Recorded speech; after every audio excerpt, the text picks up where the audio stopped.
Welcome to the Renton Rathbun Show. Now, I am your host, as you would expect, Renton Rathbun. And on this show, it will not be surprising to you, but it is unedited and unscripted. That means it's going to maybe have some what we call word whiskers. That means saying and maybe making a few mistakes as we talk. But what we want to do is give you a show that's kind of raw, a show that speaks to you directly, boldly, and without a bunch of editing and putting together and prettying it up, because life isn't pretty sometimes. And we want this show to be real. And so this show is for parents. Whether you have kids still living at home or you have kids that are adults and they're on their own now, or you're one of those people that have really began to understand the importance of mentorship. If you're one of those people, then this show is for you, because this show is designed to help you as you navigate trying to raise the next generation that knows the Lord. So what we're going to do on this show is we're going to talk about a lot of different worldviews that have been raised up against the knowledge of God, and then we're going to talk about how we can respond to those worldviews with Scripture. And what we call that is a biblical worldview. Now, who am I? Why are we calling it the Renton Rathbun Show? Well, we're calling it the Renton Rathbun Show so they can't fire me, mostly. But also because no matter how hard we tried, we couldn't think of a better name. So this is it. Welcome to it. If you want to know more about me, you can go to rentonrathbun.com. There's just a bunch of junk on there that will help you know some things about me. There's some videos on there. I've been on other people's podcasts for a long time, so I listed those on there.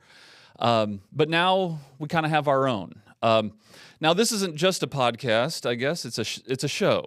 And if you want to know the difference, I don't know what the difference is. It's a show in that what we're going to be doing, because I've noticed a lot of podcasts nowadays kind of have those half-screen things going on where someone's at their house with headphones on talking to them, and I don't know. I just don't like that very much. I don't know about you, but I want the real human here with us. And so that's what we're going to try and do. I mean, unless we get someone super famous to be on our show, then we'll do the split screen. But I doubt that will ever happen. So we're going to have real people in the seat, talking to them.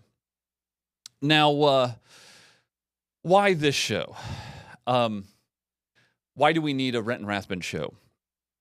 Well, I really believe we need this show because I don't see enough help out there for parents.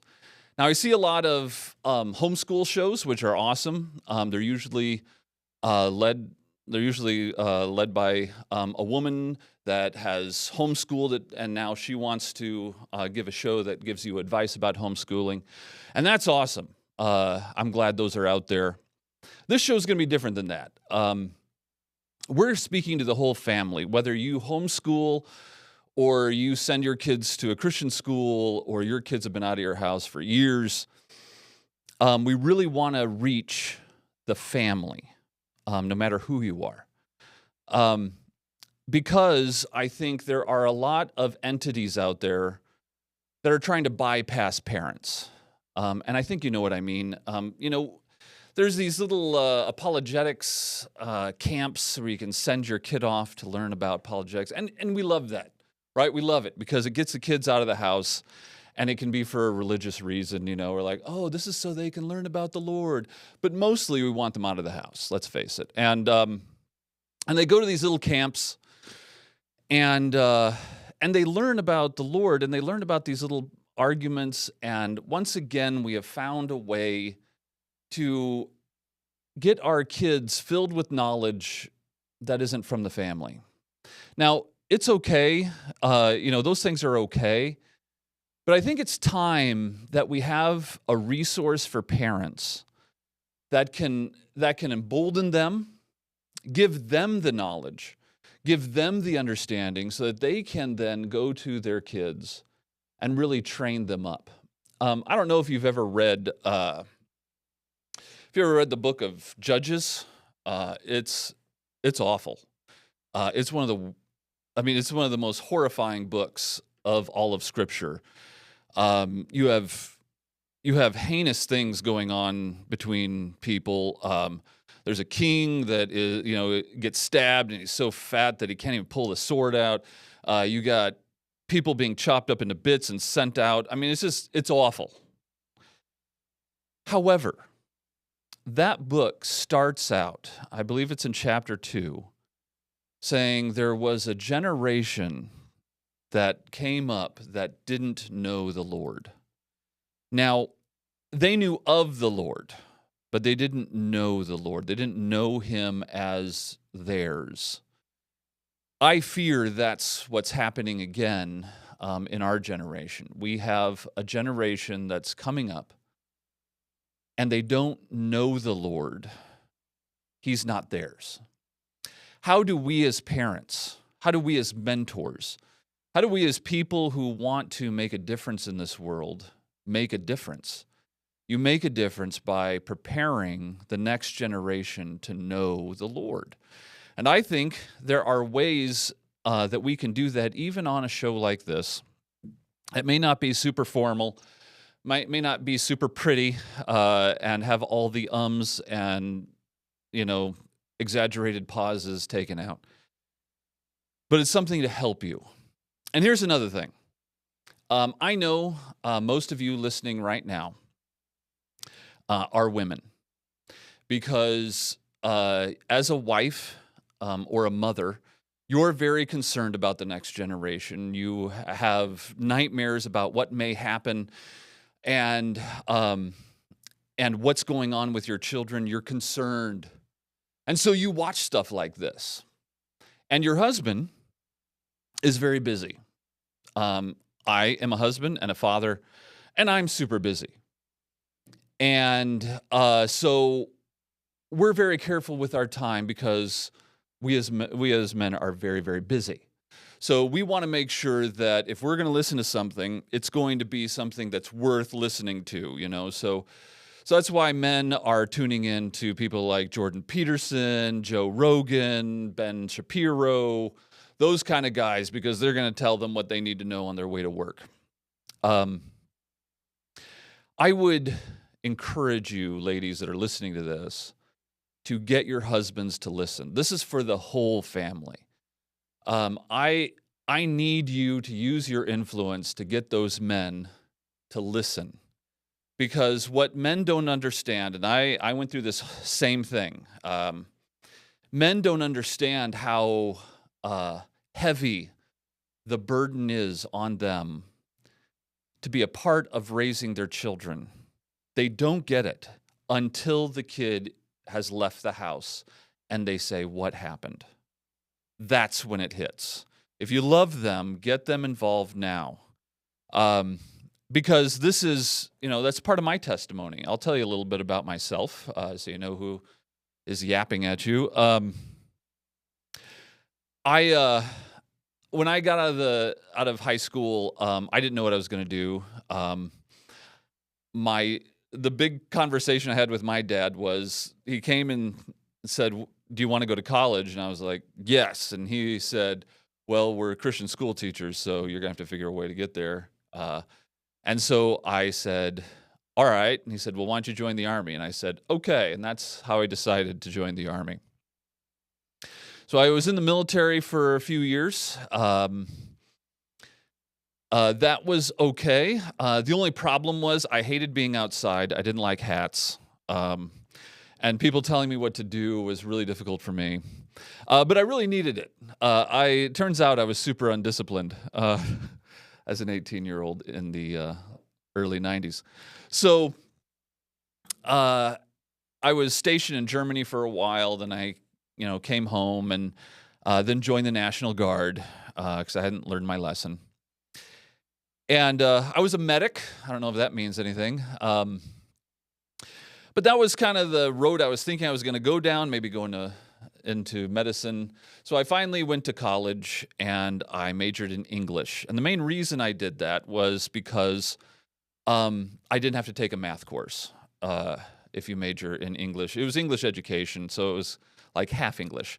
And so that went okay. My senior year, I taught, what do you call that, student teaching. And then I realized I don't want to do that. That's horrible, but it was too late. So I got a master's degree. That's what everyone does when they don't know what to do next. I decided I need to get a master's degree in something that will be super useful, something that will get me a job like that. So I decided theater, which is, that was a joke. Theater is useless. But anyway, I got a degree in theater, thinking this will get me something.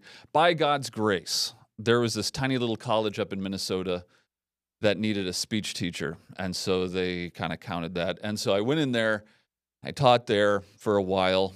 A man got involved in my life who said, you need something more, and so I got another degree, an MFA in creative writing at Minnesota State University. I ended up leaving there and teaching in the secular world in Ohio. And what I began to realize was I don't know if I was really a Christian. What I mean by that was this whole time I was steeped deep in Christianity, but I didn't know the Lord. I knew of the Lord, and I knew of the kind of world I lived in called Christianity. But at this time, I was married, I had a kid, I had a job at a community college teaching English and speech and stuff like that. And we went to a very conservative church. I was even teaching the college-age Sunday school. We were going through a systematic theology book because it made me feel super smart doing that. And I played in the music part of church. I was involved. In fact, I was so involved that as I got restless again, and this would happen with me, I'd always get restless. I was bored of teaching English. I was bored of teaching speech because they are kind of objectively boring. No offense if you teach those things. So I decided I was going to get another degree. So I got a degree in philosophy, another degree that's super useful. A lot you can do with that, like teach it at a community college, So anyway, I was so involved in church that the pastor had asked me to be an assistant pastor. Now, another thing I hadn't told you up until now is that my life was an absolute mess during all of this. I was steeped so deeply in sin, secret sin that no one knew about, and steeped in hiding everything. My life turned into how do I make my wife happy so that I felt like we were in some kind of peace. It's kind of all I wanted. I wanted peace at home. I wanted peace at my work so that I could kind of live this double life of secret sin, have everyone honor me at church, have my wife be at peace with me at home. And this is one thing, men, is that we learn very early in our marriage is that you can either have peace all the time or lead. I chose to have peace all the time, which meant I gave up my leadership. I gave up my leadership almost immediately in our marriage because it was too hard. It's hard to continue your secret sins and try and lead a home. The only time I would try and rear up my head and say I need to lead something was when I was going to lose something I wanted. I became my wife's oldest son, basically. I played video games. I was in my 30s and I was still playing video games. And I was basically just coasting along while my wife was trying to do all the bills. She was trying to keep everything running, trying to keep all the schedules going. She was trying to make sure everything was aligned, at home. Our son, she was raising our son. I was the fun guy because I wasn't trying to raise him. I wasn't trying to help him. I was just trying to be liked by him. And so think of the burden, men, that we put on our wives when we decide to be a child. She has to be the bad guy because she's the only one really doing any work with the children. We become another burden on her because we're a child, we're just older. And she's putting the meals together, she's doing all this stuff. And so the Lord got sick of it. And so one day, our church was having some kind of, what they did was they lent out the building to these pastors who were having this conference. And being a super pious guy and, being, leading the, a Sunday school and doing the music and things like that, I was very important. So I needed to be at this thing to see what they're talking about, at this conference. So with all my arrogance, all my pride, and all my secret sins tucked carefully away, I went right into that, to their first service. And the pastor who was speaking, I still don't know who he was speaking on John chapter 10. And in John chapter 10, it talks about the shepherd and how he's calling out to the sheep. And the sheep hear his voice, and they know him. And at that minute, I knew I did not know the Lord. My entire life was this game that I was playing. And my lack of victory over any of my sin was this obvious scream in my heart saying, you are not one of his. And at that point, my heart was just torn. I had to confess, and I confessed my sin to the Lord. I repented, and on that day, I believe I was saved. Now, some people say when they get saved, it's like the best day of their life. The Lord gave me victory, and bless their hearts. I'm happy for people like that. It was the worst day of my life, because what I had to do is I had to go home to my wife. I had to then confess to her all the sins I'd been hiding. I then had to go to my pastor, who had asked me to be an assistant pastor, and tell him I cannot be an assistant pastor. I have had this secret life. I'm basically a new convert. Then I had to go to the deacons, because the deacons had voted on whether I should be an assistant pastor, and they voted yes. So I had to go to the deacons and say, I cannot be an assistant pastor because I've been hiding all these sins, and I confessed them all to them. Then I had to go to my Sunday school and tell them why I was stepping down from being a Sunday school teacher, because the Lord had finally got a hold of my heart. And I was this person that was living a double life while I was teaching you. It was the most amount of humiliation I've ever experienced in my life. But the Lord used it. At that point, I had finished my master's in philosophy, and I had been accepted at the University of Nebraska to have a PhD in philosophy. And my wife came to me and she said, honey, you are going to be miserable if you try to get a PhD in philosophy. You need to get something in Scripture, a degree in Scripture. So we ended up going up to, I started going to a school up in Grand Rapids called Puritan Reformed Theological Seminary, and I worked on a degree there. That opened a door for us to go to Westminster Theological Seminary and work on a PhD there. And that was completed. That was in apologetics. And I guess I say all these things to say that, the Lord got a hold of my heart very, very late compared to other people. But what it did is it taught me something about the Lord's timing and the Lord's moving. For those of you parents that, when your kids were 18 and they left the house, they weren't the Christian you were hoping they were, or maybe they weren't Christians at all. I want to encourage you that the Lord, His timing isn't always our timing. I would love for our kids, as soon as they turn 18, to be the perfect Christian so we can feel better about them leaving the home. But that doesn't always happen.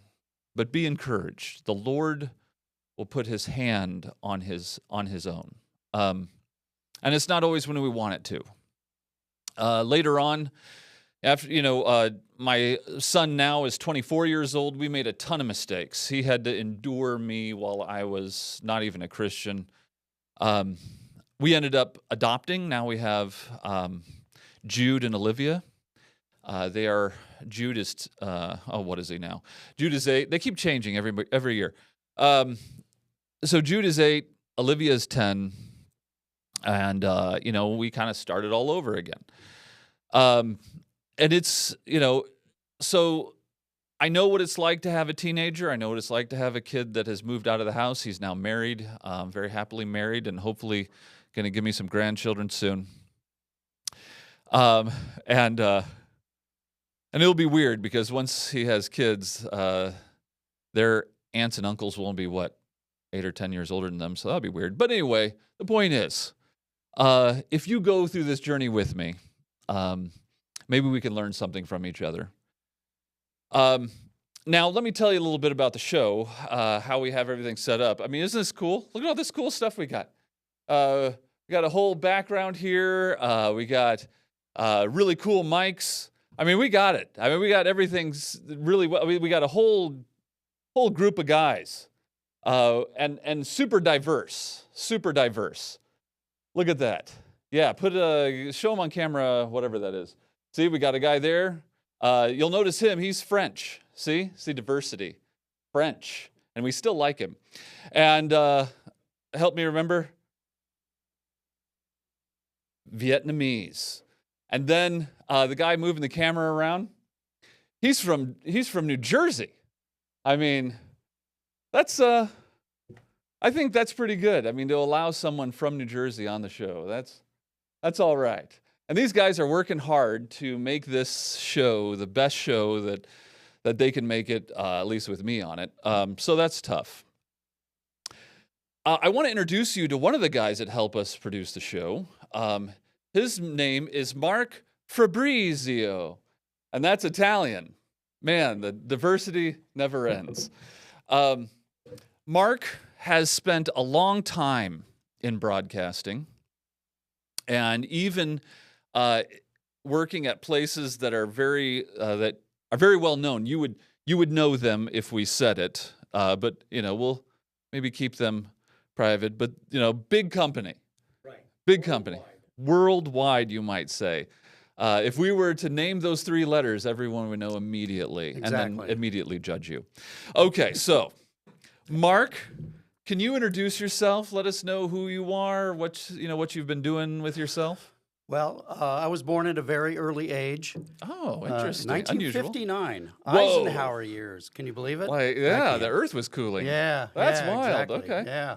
Yeah. Born to an Irish-Italian family. My grandparents came over from Italy. And, of course, with that in mind, I was Catholic, raised very Catholic. Oh. And it was good. I had good parents. I had good parents. How Catholic were they? Are they like liberal Catholics that come every once in a while, or were they devout? No. Very devout. Okay. I was an altar boy for 10 years. Oh, wow. Did all the funerals, novenas, everything else. They think you just do Mass, but you do quite a bit. Now, what was that thing you said? You said funerals and what? Novenas. What's a novena? It's like a Station of a Cross. If you go into a Catholic church, you'll see these statues around the inside of the perimeter of the sanctuary. And you go and the priest stands in front of it, and they have a prayer for each one. Okay. So interesting. Okay. There's a lot of interesting things with Catholicism. But I'm the second out of 6 kids.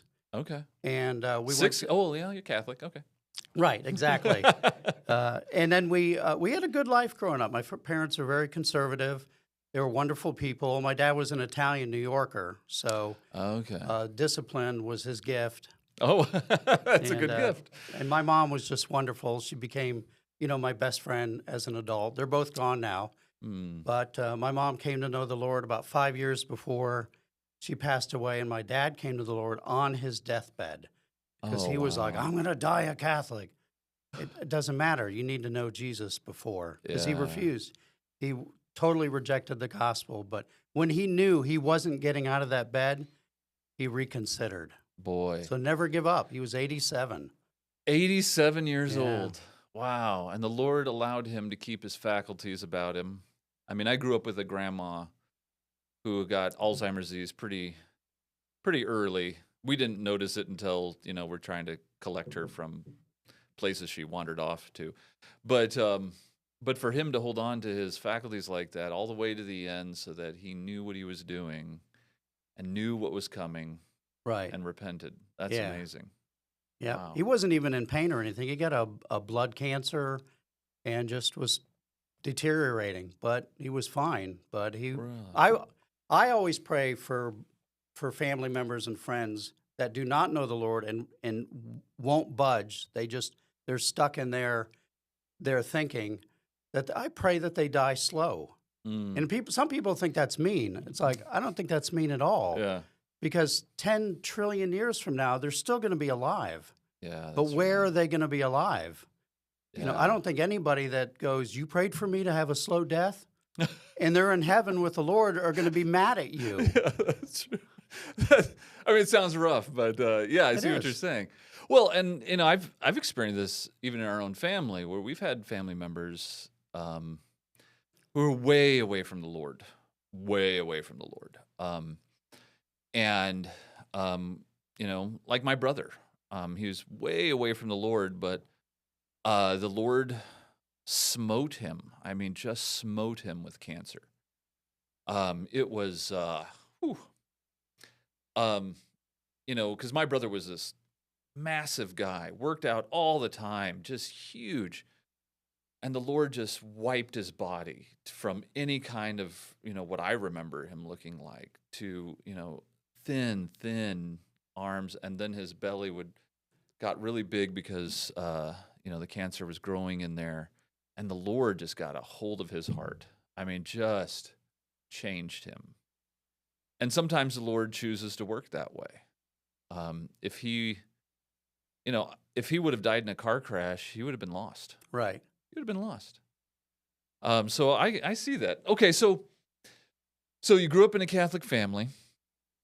That means you were into the Catholic world, and we'll eventually have a show on that. There might be some people. I mean, because obviously there can be people that are saved, but in the Catholic Church, and we can get into all that, and we'll talk about the differences in one of our shows coming up. But until then, tell us how you came to know the Lord from that kind of a background.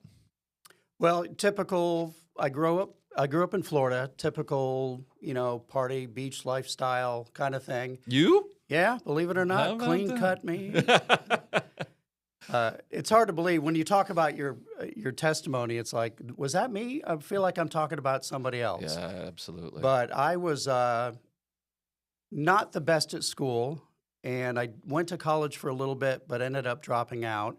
And it was just trying to find my way in life. I took 6 months and I backpacked around the country. In 1980, I was like, I'm going to find out why I'm here.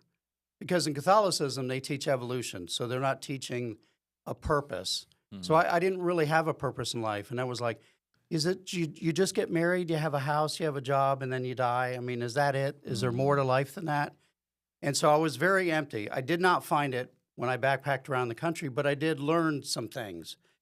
And I ended up managing a game room in 1982, and I was working there for a while. Like video games? Video games, yeah. See, Yeah, I good. remember those. Yeah. So, yeah, it was January 10th, 1983, and I was playing. It was late night. I was playing Robotron. Robotron. Remember Nice. that? Remember that? Yep. Okay. So no one was in there, and this young lady, very attractive young lady, came in, and she walked around, and she stood behind me. And I was at the point in my life where I didn't want anything to do with anybody, much less a young, attractive woman. Not that I had a chance anyway. Yeah. So what do you do? Yeah, there's some bitterness there, wasn't Yeah. there? So she was watching me play, which was a little nerve-wracking, but she was just standing there, and she goes, so, I'm so-and-so. I don't even remember her name now, which is terrible. But she goes, she did. God used her. But anyway, she goes, so what do you do when you're not here? And I didn't want her, I wasn't interested in her. So I said, I work pretty much every day except I get off to go to church and I go to choir practice.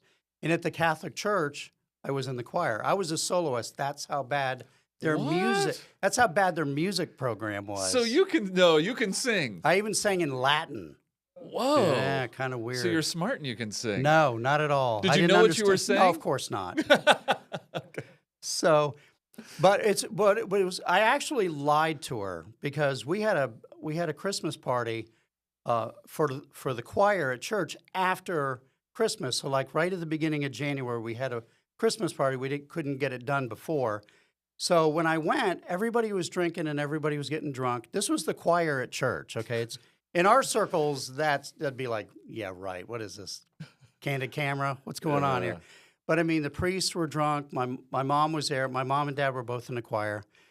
And I just sat there and I just watched because I had been involved in drinking and drugs and everything. But I had really hit bottom where I'm like, this just isn't right. I don't know why it isn't right. It just doesn't seem right. So I asked the Lord that night, and it was the first time I ever did it. Because in Catholicism, you say set prayers. Not that there are Catholics that now don't, but I mean, you say the prayers that you learn and you recite. But that evening, I said, if you're real, I need you to show me. And it was that simple. So a few days later, this young lady shows up into the game room.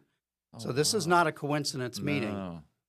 But I didn't know that at the time, right away. But anyway, so I said, so I'm in the choir, and said, oh, what church do you go to? I said, I go to St. Jerome's. Oh, really? That's Catholic? I said, yeah, it's Catholic. She goes, oh, I used to be Catholic, but now I have a personal relationship with Jesus Christ. Would you like me to tell you about it? And I said, yeah. Now, who says yeah? I mean, how many people you ever witness to that are complete strangers that say, oh, yes, please tell me about it? They're always like, I got things, I got a roast in the oven. So they're always. But she did. And I went into my office with her, and I argued with her for 3 hours. Whoa. And I had no ammunition at all. I knew nothing. I spent 23 years in the Catholic Church, and I had no biblical knowledge whatsoever. And she, every time that I said something, she would go, well, here. She'd flip through her Bible. She went outside, went to her Lotus. I remember that because I'm a She had a Lotus? She had a yellow Lotus. So anyway, I'm a car guy. I don't remember her name, but I remember the car. So anyway, so she keeps flipping through the book and passing it for me to read. Now, I had never read the Bible, even though in my office, my family Bible was in the office of the game room. It was more of a talisman, like keep away demons. There's a lot of demonic activity in these game rooms. But I never read it. But she would hand it to me and go, here, read this. And for 3 hours, she kept going in, and she knew her Bible. Yeah. I'd have problems doing that. I'd be like, okay, I'm going to really rely on the Holy Spirit here because even though I read and study the Scriptures every day, my memory is shot. But hers wasn't. She was right on top of it. And I just eventually got to the point. She didn't ask me. I said, I need to make Jesus my Lord and Savior. And I did. Wow. And unlike your transformation, mine was instant. Yeah. It just totally, there was a weight lifted off of me. And not emotional because, I'm an Italian. We don't have any emotions. That's correct. So, yeah. And my life changed from that point on. Wow. I started studying the Scripture. Working that job was perfect timing because, I need change for $1. Okay, here. And then I go back to reading. I could study all day long. Yeah. And everything I read was new. Everything was fascinating. I'm like, this book is incredible. And I didn't start with Genesis because I would have Yeah. probably not got through Leviticus. But I started It's weighty. I started with Matthew, and I read through. I was Wow. shocked. I was like, wow, this is incredible. And so my life quickly changed. Hmm.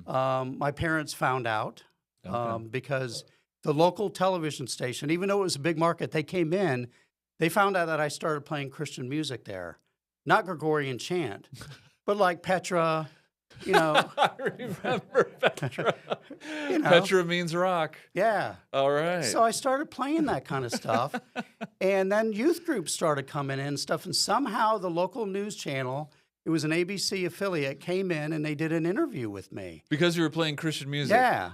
And I gave my testimony on air, and they played it on Oh, wow. TV. Here's a new guy that barely knew anything, and I'm on TV sharing the gospel with viewers.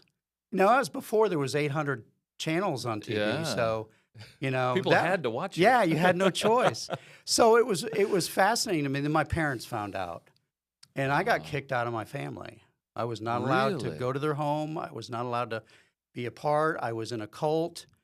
You know, I'm like, no, I Oh, didn't leave wow. the church. I joined the church. Mm. You know, because they're taught that Jesus Yeah. started the Catholic Church, and Mhm. they're like, well, you became Protestant. I'm like, I'm not Protestant.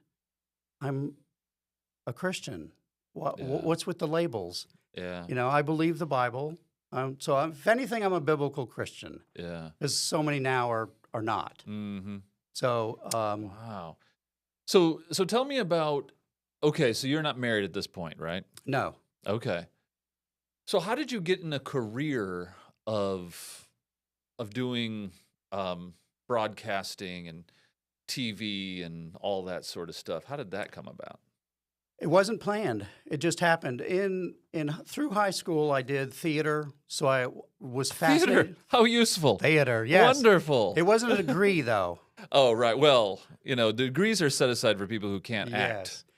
act. If you can, then you don't need it. is what But I found. enjoyed it, and I enjoyed the tech part of it, the lighting, Okay. building the sets, you know, getting up on the scaffolding, and I just found it fascinating. The smell of, you know, wax makeup and things like that. It just, I enjoyed acting, but I really enjoyed the background of it.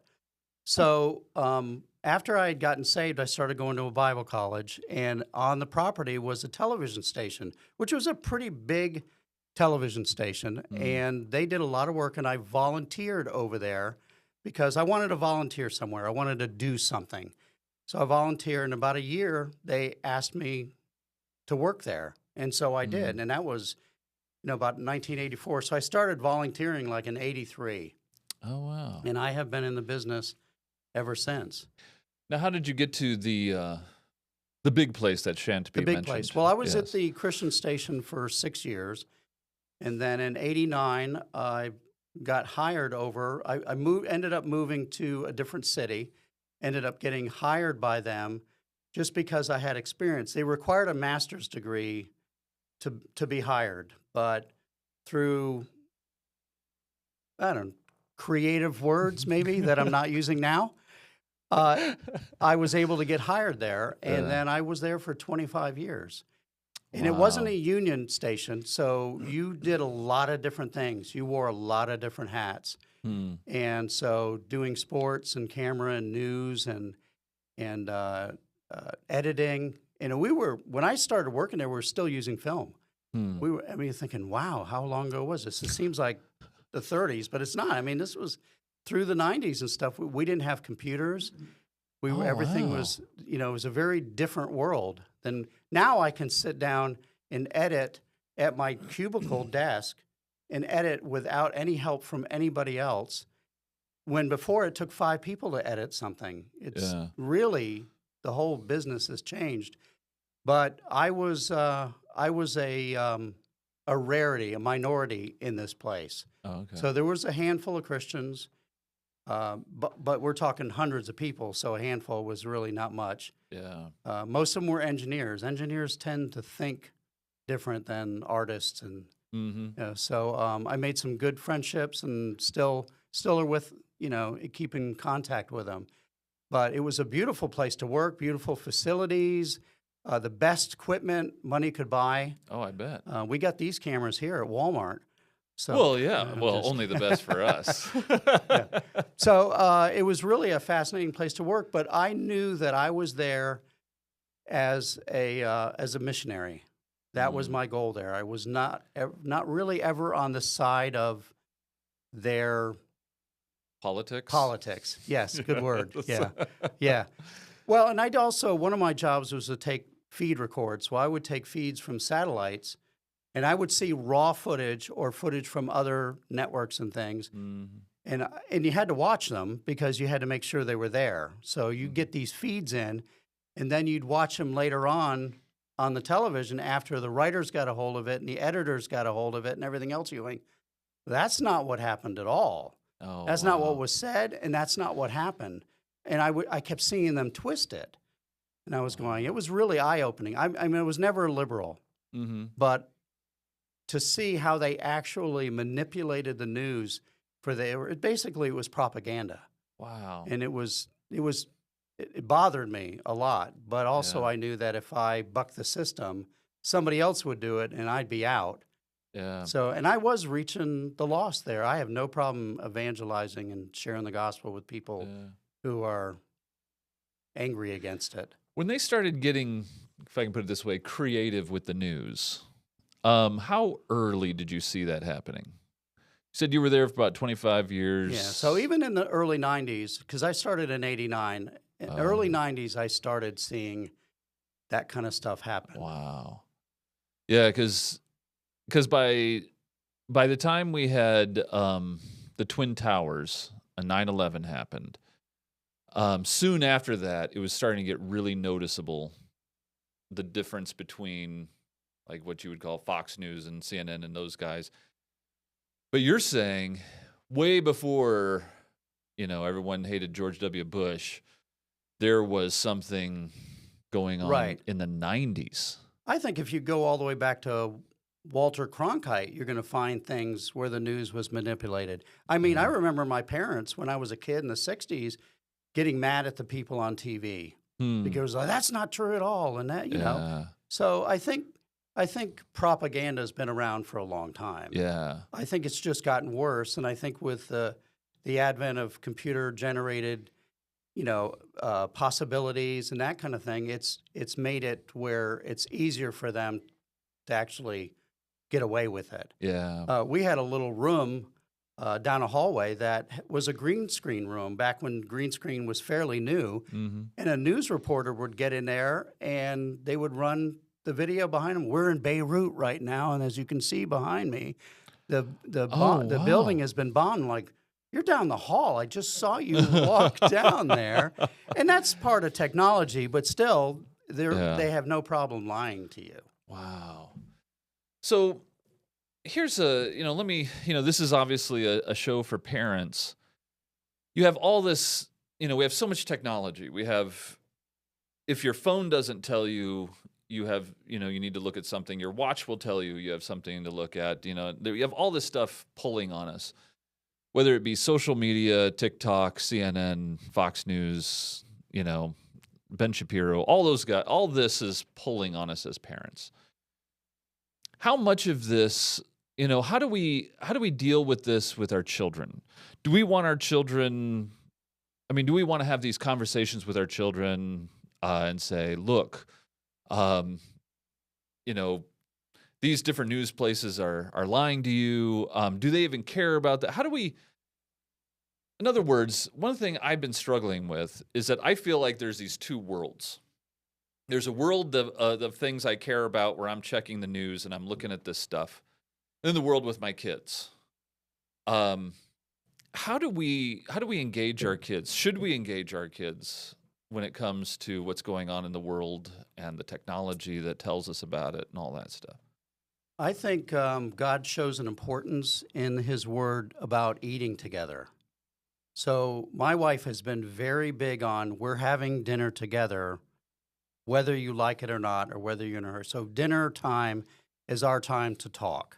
Mm-hmm. And we have been talking to our kids very transparently about what goes on in the world. We don't hide it. Mm-hmm. That they learned about abortion when they were little children. Mm. What people do, they need to know because the world's going to tell them.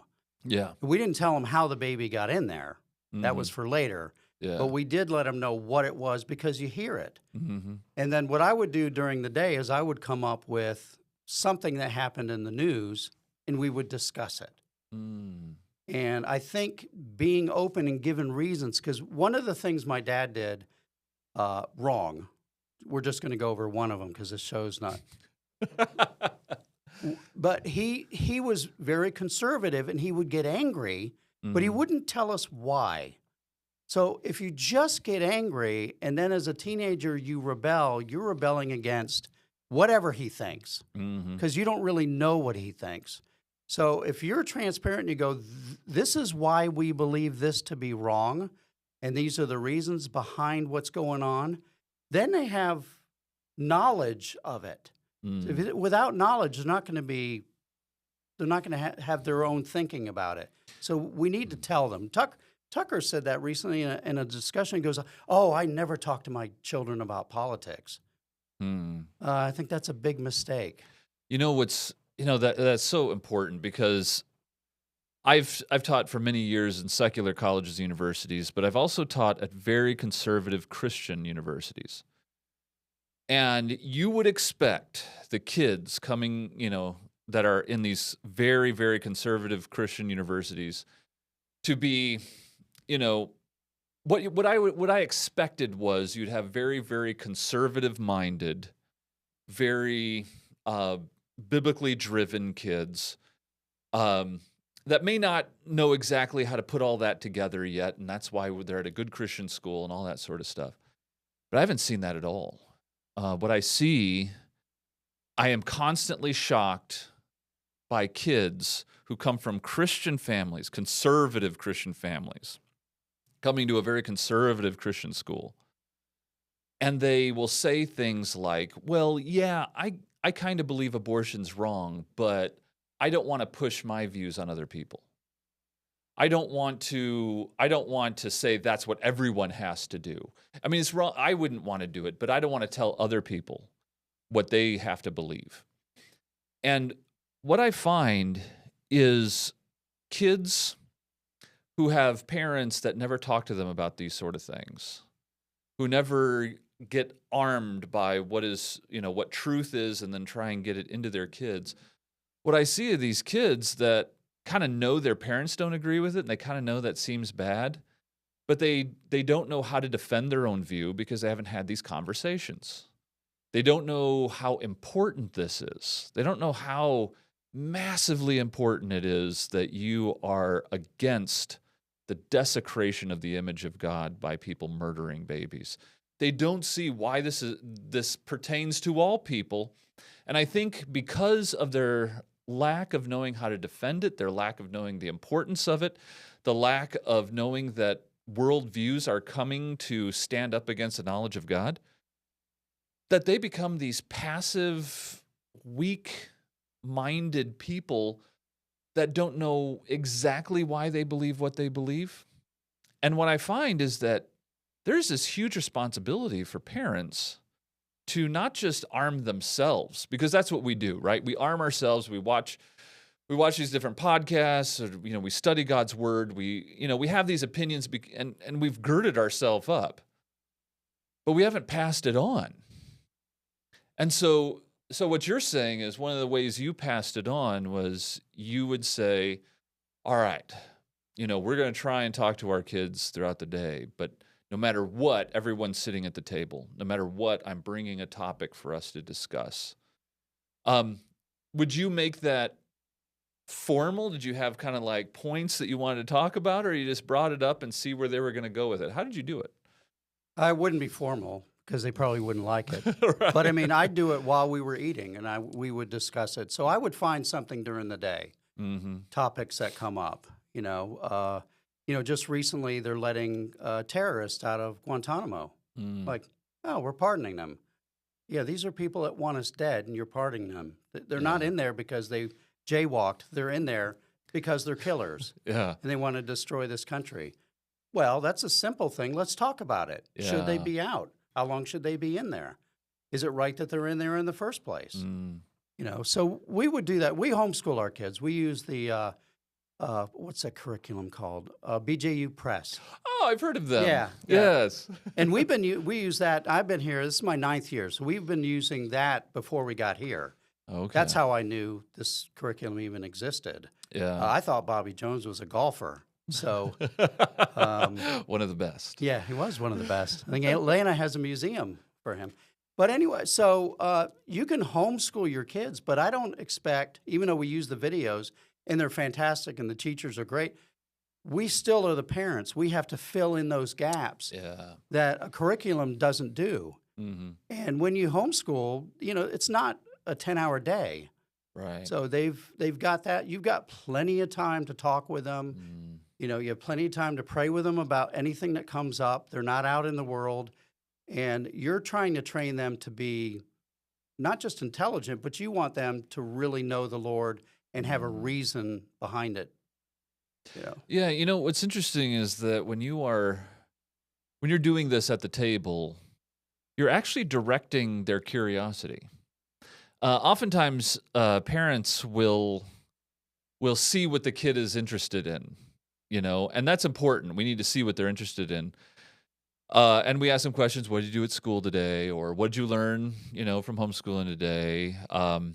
Did you do your reading? What do you think about that? And those are good questions. That's fine. But what you're talking about is having a more directed, way of engaging your kids. Things that they may not have thought of, you're bringing to the table, literally, which then directs their curiosity. Because kids they don't see curiosity as something that's controllable. They don't see curiosity. They don't even probably care about the word curiosity. But what they become interested in has to be brought to them sometimes in a place that isn't so formal. Like even homeschooling, like we homeschool, and they hate learning when it comes to sitting at the homeschool table, because they know, oh, okay, here we have to do this stuff, and once I get this stuff done, then I can go and enjoy my life again. But what you're doing is, while they're enjoying their life, at the table, eating their supper, you're bringing to them what they need to be curious about. Another disappointment I have of being a professor for so long is I've found, and I don't know if this is something that is new or not, or if I just started realizing it, but there's a lot of dull kids out there. And I know that sounds mean, but they're dull. I mean, they're just vanilla bean ice cream. And they are like, you're trying to pull something out of them. You're like, so what are you interested in? I don't know. I like the PlayStation.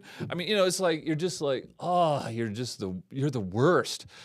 So what I have found is the most interesting kids tend to be kids that mom and dad are engaging in, because mom and dad, once they engage in ways that teach them what to be curious about.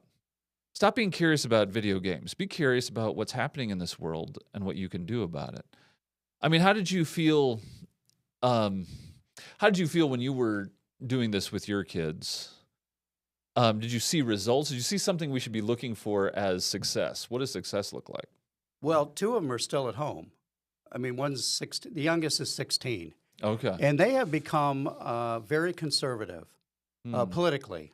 Okay. So they do see the difference between the two. So I see fruit.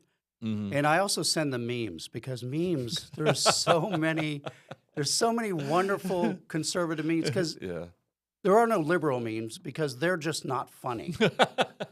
So I send them memes and they just love them. Yeah. And so I think just keeping that interaction going with them and mentioning, hey, did you hear about this such and such happened today or whatever, and keeping them abreast of the LA fires that are going on right now and some of the people they've caught trying to just not long. I hate lecturing. Yeah. I don't like being lectured unless I'm going to a lecture. Like yours are fantastic. Absolutely. The best. I've even read all your books. You are. Thank you. Yeah. Thank you for being the other person. Yeah. Okay. Uh, but so it's just part of a relationship. Yeah. And then we have devotions every night. It just doesn't matter. So we read. I have a section that we read. It's not one verse. We'll read a section in context, and then we'll pray, and then we do a song every night. And my wife is a real stickler. I think women can be better at that than men are. Yes. Men are like, they're fine. Can we skip a night? I'm in the middle of a rerun of Columbo. So for those of you that are younger, it's a show about a guy with a trench coat. Okay, yeah, go ahead. Yeah.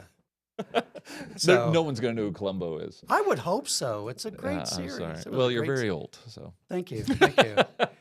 There's only one cure for old age. What's that? Yeah, early death. Oh, Yeah. that's the second time we started talking about death. Yeah. Maybe you should have that as a upcoming topic. Okay, we will. Yeah. Good. All right. So one of the things you're talking about is not just engaging in the times of the day, what's happening in this world, but you're also talking about having family worship. I have found that to be one of the most important parts of our engagement with our kids as well, because it looks different as they get older. So our kids are 8 and 10, and so at least our little ones are, and so family worship. If I were just to read, they'd turn off. So it becomes this competition. So we're going through Proverbs, and so I'll take a couple verses of Proverbs, and then I'll start defining terms. So wisdom. So I'll say, okay, now what's wisdom again? And because they're brother and sister, they hate each other, so they're going to try and outdo each other. And so they're competing. So they're listening. They're like, because I want to win this game. And I don't know if that's good or bad, but it's making them listen, so I'm doing it. And so wisdom, it means knowing the right thing to do. Okay, so of course there's more to wisdom than that, but for an 8 and a 10-year-old, that's all we got. And so if they remember that, every time we go through we hear the word wisdom as we're reading through. We say, oh, what's wisdom again? Knowing the right thing to do. And so I have found, if you haven't started family worship and you're like, I need to start, something, but my kids are really young, start with just a verse and just define the terms for them and make it as simple as you can. Because the most powerful thing for the kids is going to be God's word. And if we are able to walk them through at a young age and then follow them through as they get older, by the time they're teenagers, we're talking about pretty deep stuff by then. And so at the age that your kids are at now, they're, you have a 16-year-old and whatnot. 19. And a 19. So, you're probably able to talk about some pretty deep stuff. With 1 minute, can you tell us, what are some of the things you've been going over? What would family worship look like with teenagers? Well, that's tough. In 1 minute? 1 minute, well, 40 seconds. It is, when we read something, we want to hear their opinion and see if they get their opinion correct. And most of the time, they do pretty well. We do the Bible curriculum from here, and they're involved in a very good church, and we believe firmly in, reading and studying the Word of God. And they really do have a pretty good grasp on it. But by allowing them to answer, you're seeing, are they getting this? Are they understanding it? Because like when I first got saved and I'm debating that young lady, I had no idea what I was talking about. And yet I believed what I believed came out of the Bible, but it didn't. That's helpful. So the things that we want to concentrate on, especially when we're thinking about our kids, we want them to have biblical literacy, want to have biblical accuracy, and biblical application. And I think in the end, that's what we call biblical worldview. But it always begins in those steps. They need to know the Bible, they need to understand the Bible, and then they need to know how to apply the Bible. And by the time they get to that and they see how important, not just how important the Bible is, but how well it applies to the world they live in, it becomes a very different world for them because they see the truth. And so I encourage you to do that, and I encourage you to join us again next time on the Renton Rathbun Show.